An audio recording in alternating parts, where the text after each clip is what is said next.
શું નામ છે ભાઈ તમારું? જય જોહાર જય આદિવાસી. મારું નામ વિનુભાઈ માનજીભાઈ વાખલા. ગામ કયું? ગામ પાવ, તાલુકો ધાનપુર, જિલ્લો દાહોદ, પોસ્ટ નળું, ફળિયો સાપરી. અમે અત્યારે અહીંયા ધ્રોલ તાલુકામાં જે સરકારી હોસ્પિટલ ઉભા છે. અમારે જે કિસ્સો બન્યો છે, અમારે જે આપણે ઓટારા ગામેથી જે વરસંગભાઈ નો છોકરો છે એ ભાગ રાખેલો છે ઓટારા ગામમાં. છોકરાનું નામ ગુલાબભાઈ વરસંગભાઈ પરમાર. પછી એના હારા ઘરે ગયો તો બાઇક લઈને નાથુ વડલા ગામમાં એને હારે એને હાવ ની બધા ની આખું ગ્રુપ રહીએ છે.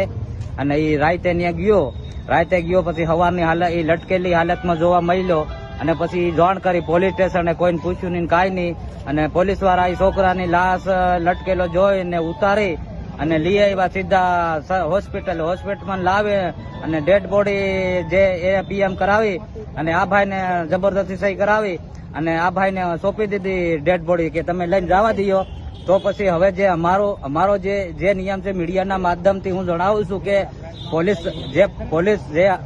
ધરોલ પોલીસ સ્ટેશન અમે ગયા. અમને એમ કીધું કે છોકરાને પીએમ થઈ ગયું છે અને તમે ત્યાં જાઓ તો શમશાન વિધિ કરી અને પછી આવો અને 4 દિવસ પછી છોકરાનો રિપોર્ટ આવશે કે છોકરો લટકેલો છે, માર નાખ્યો છે, હું કાંઈ એ 4 દિવસ પછી તમને જાણવા મળશે અને તમે તમારી ડેડ બોડી લઈ અને તમારા દેહમાં જઈને શમશાન વિધિ કરી નાખો. અમે અત્યારે સરકારી હોસ્પિટલે મીડિયાના માધ્યમથી જણાવીએ છીએ કે અમારે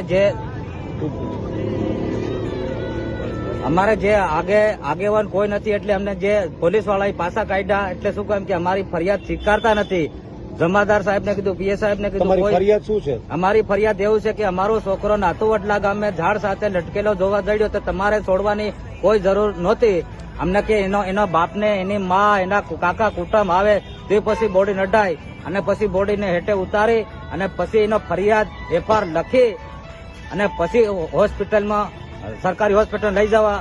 આ તો નહીં, કોઈને પૂછ્યું નહીં, કાંઈ નહીં. અને પોલીસ વાળા એ અમને કોઈને જે છોકરાના બાપા ન પૂછ્યું કાંઈ નહીં. અને ત્યાંથી લીમડાને ઝાડવેથી છોડી અને સીધો સરકારી હોસ્પિટલમાં લઈ આવીને સીધો પીએમમાં મૂકી દીધો અને કોઈ ફરિયાદી સ્વીકારતા નથી અત્યારે હાલની તારીખમાં. બરોબર.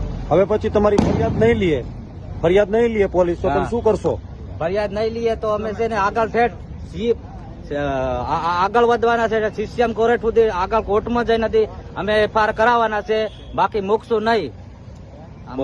આ છોકરાનો ન્યાય જોઈશે અમારે. જય જોહાર જય આદિવાસી. ફરિયાદ થી નહીં સ્વીકારે ત્યાં તે ગોળી